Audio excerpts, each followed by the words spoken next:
Terima kasih buat kesempatan pagi hari ini dan firman Tuhan pagi hari ini saya beri judul Strong Advices atau nasihat yang keras, yang kuat, yang tegas. Dan ini saya ambil dari surat Rasul Paulus untuk jemaat di Korintus, di mana saya merasa bahwa ayat ini atau bacaan ayat ini sangat cocok sekali dengan situasi kita tahun 2021 ini. Apakah saudara siap menerima firman Tuhan? Are you ready? Mari kita baca sebuah ayat di dalam 1 Korintus 16 ayatnya yang ke-13. Kita baca sama-sama. 1, 2, 3. Berjaga-jagalah, berdirilah teguh dalam iman, bersikaplah sebagai laki-laki dan tetap kuat. Saya akan bacakan buat Bapak Ibu dalam terjemahan sederhana Indonesia atau TSI. Ya, karena terjemahan yang baru ini katanya lebih mendekati kepada naskah yang aslinya. Bunyinya seperti ini. Waspadalah, teruslah percaya penuh kepada Kristus, berjuanglah dengan berani demi Yesus, dan tetaplah berpegang kepada Dia. Jadi mungkin kalimat terakhir ini yang kita mesti simak baik-baik. Bersikap sebagai laki-laki itu bukan hanya buat laki-laki. Setuju? Karena ada laki-laki tidak bersikap seperti laki-laki. Kok amennya cuma ibu yang di depan, ibu Syana aja. Tapi saya banyak lihat juga wanita yang bersikap seperti laki-laki. Artinya bersikap seperti laki-laki ini bukan mengenai gender atau jenis kelamin, tetapi berani. Katakan berani. Apakah tahun ini kita perlu keberanian? Iya. Ada sebuah iklan dulu saya ingat di TV itu, bukan berani mati. Karena katanya berani mati itu lebih mudah daripada berani hidup. Betul? Berani hidup itu katanya lebih susah daripada berani mati. Ya. Dan di sini dikatakan ada sebuah kata yang paling pertama itu yang saya akan ambil untuk kita, yaitu berjaga-jagalah. Di dalam Alkitab itu banyak sekali nasihat dari setiap hamba-hamba Tuhan yang di dalam Alkitab itu untuk kita semua. Kata berjaga-jagalah, kalau dalam terjemahan sederhana Indonesia bilang waspadalah. Itu banyak sekali ayat-ayat itu di dalam Alkitab. Nah, tahun ini tema besar kita dalam tahun 2021 adalah The Year of ini jemaat rock bukan? The Year of Reproduction. Reproduksi di sini bukan secara fisik. Bagaimana saudara mengembangbiakan, mempunyai anak, bukan. Tetapi secara arti rohani bagaimana saudara mencetak ulang. Karena reproduksi itu kalau saudara lihat di Google, itu istilah yang dipakai di tukang foto. Foto yang lama takut rusak, hilang dan hancur, damage. Mereka reproduksi foto itu supaya diambil, mencetak ulang persis sama seperti yang asli. Supaya terjaga yang aslinya. Nah, kita diminta untuk reproduksi gambar fotonya Sang Pencipta kita. Dicetak ulang di dalam setiap diri kita. Sehingga orang bisa lihat bahwa benar seperti Kejadian 1 ayat 26. Serupa dan segambar dengan Tuhan. Ada amin di rumah Tuhan? Nah, kata berjaga-jagalah ini ada beberapa hal, ada 3 poin di sini yang saya akan share buat Bapak Ibu. Di mana ketiga hal ini yang saudara bisa pakai untuk 2021 ke depan. Supaya reproduction atau reproduksi saudara cetak ulang gambar Tuhan itu tidak hancur, tidak gagal di sepanjang tahun ini. Yang paling pertama apa yang harus kita jaga, yaitu menjaga lidah atau menjaga mulut kita. Mudah enggak? Alkitab selalu mengatakan kalau jaga itu sifatnya 2. Jaga yang sesuatu dari luar menyerang kita, betul? Contoh apa? Berjaga-jagalah terhadap ajaran sesat. Itu sifatnya dari luar. Nabi-nabi palsu, pendeta-pendeta palsu, pembicara-pembicara palsu, berita-berita palsu, itu dia suruh waspada. Jagalah yang dari luar menyerang kita seperti saat ini. Menjaga sesuatu yang dari luar menyerang kita yaitu virus atau virus. Setuju? Tetapi yang saya temukan di dalam Alkitab jauh lebih sulit menjaga sesuatu yang dari dalam menyerang kita.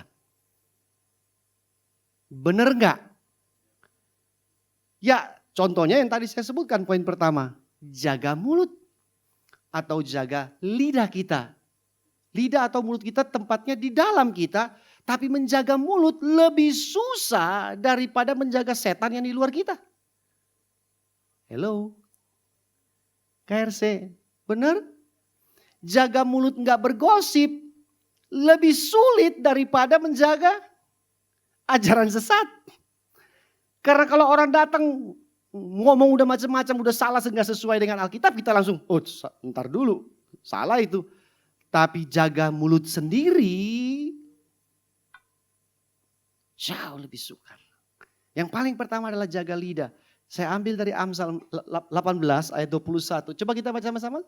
Amsal 18 ayat 21. 1, 2, 3. Hidup dan mati dikuasai lidah. Siapa menggemakannya akan memakan buahnya. Kalimat pertamanya aja sudah serem banget. Hidup dan mati. Ternyata hidup dan mati bukan dikuasai oleh kolesterol. Hidup dan mati bukan dikuasai oleh apa yang kita makan. Hidup dan mati juga bukan dikuasai oleh pandemi. Tapi Amsal bilang hidup dan mati dikuasai oleh lidah. Berapa banyak semangat seseorang, kehidupan dan kematian semangat seseorang bisa dimatikan dan dihidupkan oleh perkataan. Setuju? Bagaimana saudara bisa lihat ada semangat orang bisa dihidupkan lewat perkataan. Berapa banyak kita lihat juga kasihnya orang bisa dipadamkan dengan juga perkataan. Berapa banyak kita lihat harapan orang yang sudah mati kita bisa hidupkan dengan perkataan. Tapi berapa banyak juga kita lihat harapan orang yang lagi hidup kita bisa bunuh, kita bisa matikan dengan perkataan. Sehingga ayat ini benar bahwa hidup dan mati bukan hanya secara fisik, tetapi secara semangat, harapan kita, kasih, benci bisa dihidupkan dalam hati seseorang lewat perkataan. Ada amin gak? Kita bisa benci orang yang kita gak kenal cuma lewat perkataan teman kita, menjelek-jelekan orang tersebut, kita bisa benci orang tersebut. Benar gak? Kita bisa hidupkan sesuatu yang tidak ada dari dalam hati seseorang, kita bisa bangkitin keluar. Bahkan benci juga bisa dipadamkan lewat perkataan. Ada sebuah terowongan, di sini kan bilang menggemakan, ini saya paling suka kata ini. Gema itu eho, betul? Saudara pernah ke sebuah goa atau lembah atau apa sih, jurang gitu, terus saudara teriak, halo. Nanti ada bunyi lagi, halo, halo, halo, halo. Enggak mungkin saudara bilang, halo, terus balasnya, apa kabar, apa kabar, apa kabar. Itu bahaya tuh. Pasti halo, halo. Nah, ada sebuah terowongan, bekas terowongan minyak. Itu yang ada di Scotland, namanya Inchidown Oil Tanks. Ya. Terowongan ini diklaim sebagai terowongan yang ehonya terpanjang di dunia.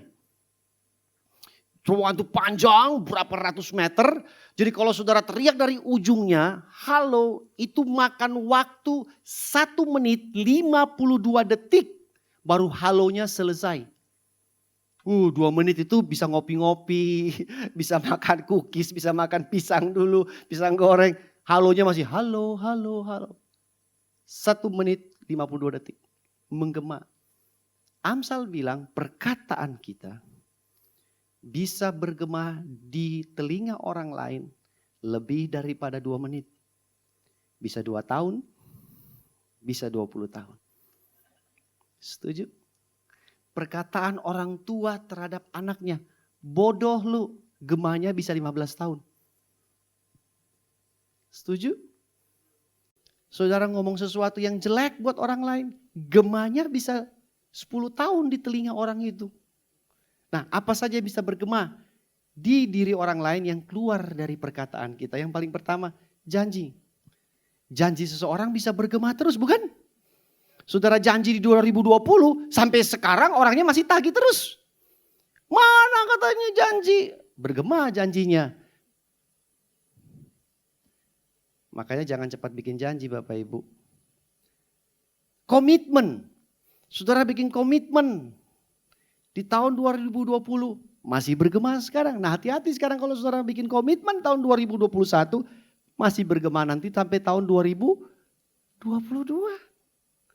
Bahkan yang saya tahu pernikahan komitmennya bergema seumur hidup. Ada amin di rumah Tuhan. Gak ada luarsa itu Bapak Ibu, gak ada expirednya. Begitu saudara berdiri depan pendeta, saya berjanji dalam suka dan duka saya terima engkau sebagai istriku. Itu bergema seumur hidup sampai ompong giginya masih bergema terus. Benar gak sih? Karena Alkitab bilang perkataan kita itu echo, bergema. Guyon, nah ini sesuatu yang sangat receh. Tetapi kita seringkali lalai. Guyon kita, candaan kita bisa bergema dalam diri orang lain lama. Jangan pikir akrab itu keakraban merupakan sesuatu yang saudara bisa langgar. Atau keakraban itu sesuatu yang saudara bisa semena-mena dengan orang lain. Karena udah akrab, guyon saudara lewat batas. Karena udah akrab dengan orang tersebut, saudara ngomong gak pakai sopan santun. Karena akrab Pak. Buat saudara lucu, buat dia belum tentu lucu. Bener gak sih? Buat saudara tertawa, wih lucu banget, ini kan lucu cuma bercanda. Buat dia bukan bercanda, mungkin penghinaan. Hello. Amin. Dan dia masih ingat itu terus. Mungkin sampai tahun depan atau 2 tahun kemudian dia masih ingat. Kamu pernah ngomong begini sama saya. Itu kan bercanda bro. Enggak, buat saya enggak bercanda. Kamu tertawa, saya menangis. Gosip, bergema enggak? Gema. Sebuah tips. Kalau ada orang gosip ada orang datang buat saudara dan menggosipin seseorang yang lain, walaupun itu betul informasinya, pesan saya jangan cepat-cepat senang. Saya dipercaya loh. Dia gosipin orang, saya dipercaya. Karena abis dia gosipin orang itu kepada saudara, dia akan pergi kepada orang lain dan gosipin saudara kepada orang lain. Saudara paham maksud saya? Jangan cepat-cepat senang ada orang gosip seseorang kepada saudara. Karena saudara bisa dijadikan korban berikutnya. Halo, jangan pikir, saya dipercaya, saya ini trustworthy Pak. Banyak sekali gosip-gosip yang saya simpan, dia gak tahu aja dia udah digosipin kemana-mana juga sama orang tersebut. Oke, sehingga peringatannya adalah mikir dulu baru ngomong. Jangan terbalik, jangan ngomong dulu baru mikir. Setuju? 2021 masker yang kita pakai sama-sama ini mungkin peringatan dari Tuhan. Jangan terlalu cepat bicara. Makanya mulutnya Saudara pikir gak sampai ke situ? Saudara mikir, kenapa kita semua pakai ini semua? Semua di jalan, di mall, dimanapun pakai ini. Mungkin manusia terlalu cepat ngomong, baru mikir. Karena kenapa? Karena lidah mempunyai kuasa. Saya baca dengan cepat Yakobus 3 ayat 8 sampai 9, dia bilang begini. Yakobus ini ahlinya lidah.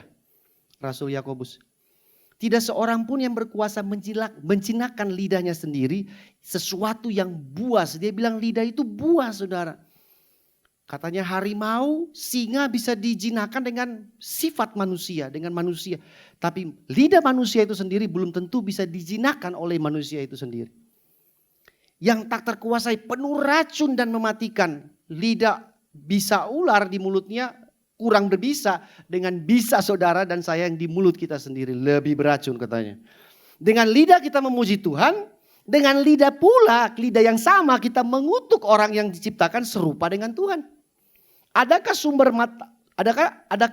yang memancarkan air tawar dan pahit dari mata air yang sama? Ada kira-kira Bapak Ibu? Gak. Tapi lidah kita bisa. Di dalam gereja kita angkat semua yang mulia keluar dari mulut kita. Selesai gereja semua yang malapetaka yang beracun keluar juga dari mulut yang sama. Same time. Ya, waktu yang sama. Nah saudara pernah dengar gak ungkapan ini? Mulutnya emang gitu tapi hatinya baik. Pernah dengar? Ada orang kan cerewet mulutnya pedas. Terus temannya bilang enggak Mulutnya emang gitu tapi hatinya baik. Saudara percaya nggak? Kalau baca ayat yang tadi. Yesus bilang begini dalam Matius 15 ayat 16. Yesus bilang dalam terjemahan sederhana Indonesia, kalian masih belum mengerti juga. Kalian pasti sudah mengetahui bahwa setiap makanan yang masuk melalui mulut turun ke perut, buang ke jamban. Tapi sesuatu yang keluar dari mulut orang berasal dari hatinya. Nah loh. Jadi kalau saudara pernah dengar kalimat, mulutnya emang gitu tapi hatinya baik. Yesus bilang prinsipnya enggak begitu. Yang keluar dari mulut berasal dari hati. Berarti kalau emang mulutnya gitu tapi hatinya emang gitu juga. Paham Bapak Ibu? Paham? Ungkapan itu alasan aja. Mulutnya begitu tapi hatinya enggak. Yesus bilang enggak. Mulutnya emang gitu, hatinya sudah begitu. Oke? Karena yang ayat 19, karena dari yang dalam hatilah berasal semua pikiran jahat. Termasuk pikiran untuk berbunuh, berzina, mencuri, berbohong, menjelekkan orang lain. Hal-hal seperti itulah yang membuat orang najis. Bukan karena sesuatu yang masuk ke mulut. Nah kita lebih sering, lebih waspada jaga sesuatu yang masuk ke mulut. Saya ketemu teman saya dari Jakarta, kapan hari datang liburan ke Jakarta, bawa anak dari ke Bali dari Jakarta, bawa anaknya 2. Anaknya 2 ini nge-gym. Saya belum pernah ketemu orang yang kalau mau makan kasih keluar kalkulator, bukan hitung harga makanannya, tapi hitung nilai kalorinya. Ribetnya minta ampun. Pisang berapa kalori dihitung, roti berapa. Dia jaga segala sesuatu yang masuk ke mulut. Betul itu efeknya bisa kolesterol, asam urat dan segala macam.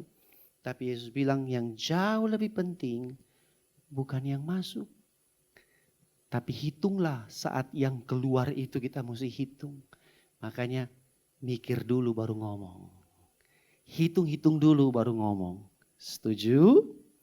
Setuju? Jangan cuman, wih makanan apa nih? Bahaya enggak? Boleh, tetapi Yesus bilang jauh lebih penting keluar dari kita. Saudara makan, saudara sakit kolesterol, saudara sendiri yang menderita. Tapi yang keluar dari dalam hati lewat mulut kita yaitu perkataan. Bukan saudara sendiri yang sakit. Banyak orang yang di sekitar saudara bisa ikut sakit. Benar? Banyak orang di sekitar kita bisa kena kolesterol. Sesuatu yang keluar dari perkataan kita. Yang kedua, yaitu jaga hati. Aduh ini mah udah nasihat paling klise ya. Semua pendeta pasti bilang jaga hati, jaga hati. Ya iyalah Pak, jaga hatilah, siapa yang mau jaga lagi hati kita selain kita sendiri, bukan? Nah, apa yang harus kita jaga dalam hati kita? Ada sesuatu yang saya ingin bahas yang berbeda. Yang dijaga dalam hati yaitu menjaga ekspektasi kita. Atau menjaga apa yang kita harapkan. Banyak orang di tahun 2020 kemarin bulan Desember bikin resolusi dan mempunyai harapan untuk tahun 2021. Setuju? Saudara punya harapan untuk tahun 2021? Pasti mau lebih baik. Betul? Cepat-cepat pulih. Nah pertanyaannya, kalau belum? Kalau belum gimana? Coba saudara renungkan kalimat ini. Kita kecewa bukan karena apa yang kita temukan. Tetapi kita kecewa karena apa yang kita harapkan kita temukan. Setuju? Saudara berharap di tahun 2020 cepat pulih, ekonomi dan segala bisa kerja bagus. Tetapi kalau belum, bahayanya pengharapan saudara, ekspektasi saudara itu yang mengecewakan saudara. Yohanes 16 ayat 21, semuanya ini kukatakan kepadamu supaya kamu jangan kecewa dan menolak aku. Nah nanti saudara bisa pulang baca pasal 15-nya, ini pasal 16-nya. Karena setelah Yesus bicara tentang pasal 15, baru dia ngomong ini, dia bilang semuanya ini kukatakan, semuanya apa? Nah itu di pasal 15. Pasal 15 itu intinya begini, Yesus bilang, ikut aku tidak senang-senang. Pasti menderita. Itu inti daripada pasal 15. Sehingga muncullah kalimat ini. Semuanya ini gue katakan kepada supaya kamu jangan kecewa. Karena ada orang yang salah ekspektasi. Dia pikir ikut Yesus senang. Ikut Yesus happy terus. Nggak ada pencobaan, nggak ada pengujian, nggak ada sakit, nggak ada penderitaan. Happy pokoknya. Surga di bumi seperti di surga kira-kira gitu. Nah Yesus bilang, hey ntar dulu saya mau kasih kamu sebuah warning. Jaga ekspektasimu.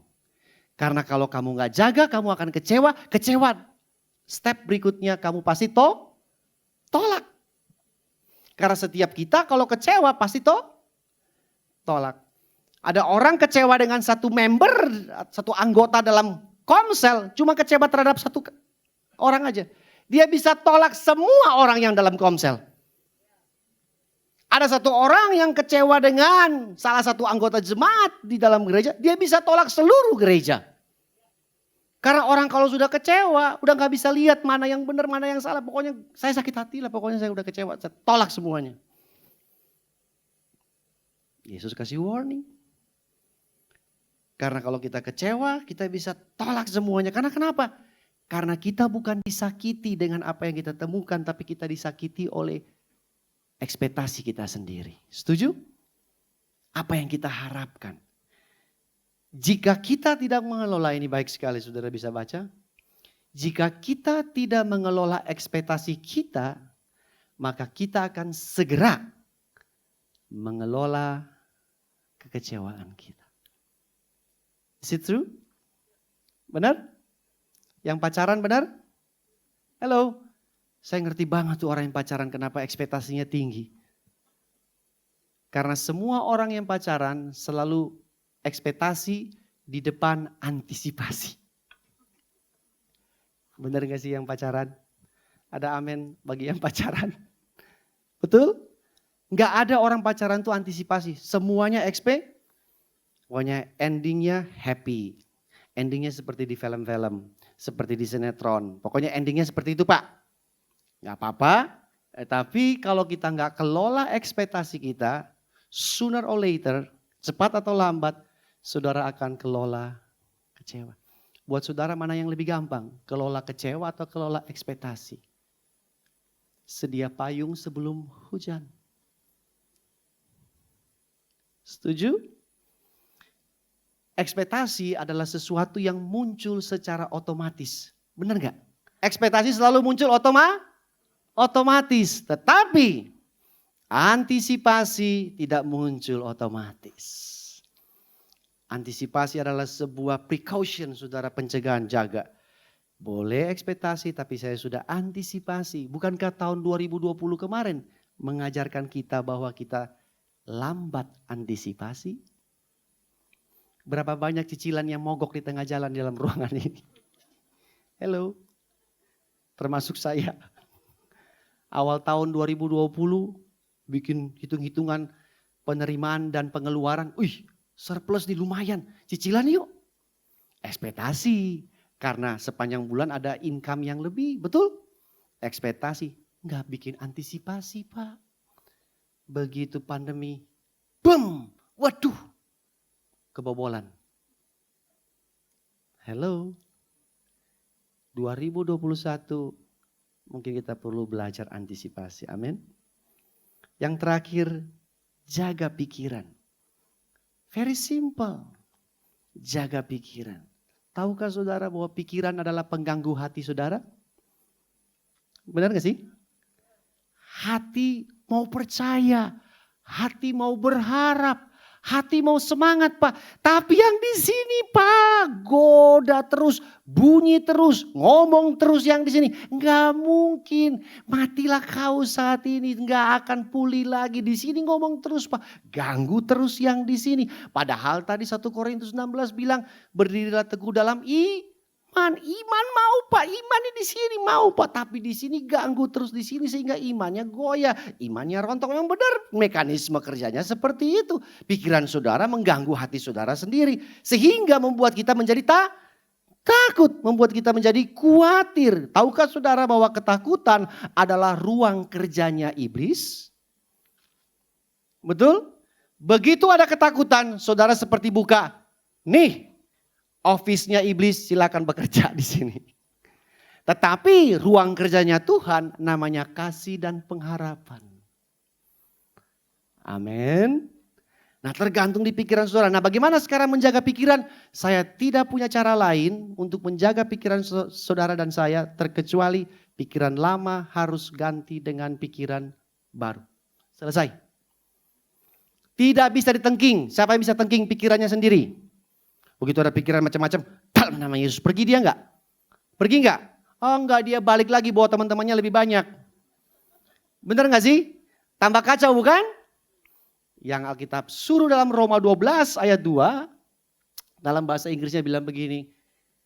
But, itu yang kalimat kedua, but be transformed by the renewal of your mind. Cuman itu aja caranya saudara. Berubahlah pembaharuan pikiran. Kenapa Pak? Karena itu bukan dari setan, itu pikiran kita sendiri yang sudah terpola. Kalau ada ancaman, takut muncul, sembunyi. Betul? Kan selalu gitu kan? Ada ujian datang, takut melarikan diri. Setuju semua mekanismenya seperti itu? Nah, kita harus rubah pola itu dengan renewal of your mind. Pembaharuan di dalam pikiran kita. Ujian datang, bukan takut, tetapi berharap Tuhan mengasihi saya, kita hadapi. Kalau patronnya atau polanya tidak dirubah, sampai kapanpun pola yang lama bergulir terus. Setuju? Setuju? Ada ribut dalam rumah tangga, patron lama bilang gini, ribut rumah tangga gak bisa selesai, cerai. Nah itu patron lama, pola lama. Tetapi pola baru bilang renewal of your mind. Ada ribut, selesaikan. Karena Yakobus bilang kalau ada orang yang kurang hikmat, minta hikmat sama Tuhan untuk menyelesaikan masalah yang ada. Bukan ada masalah, ada ujian, takut terus lari. Enggak. Jadi menjaga pikiran caranya gimana? Cuma satu. Gantilah dengan pikiran yang baru. Kalau saudara punya pikiran yang baru, otomatis keadaan saudara menjadi baru. Amin.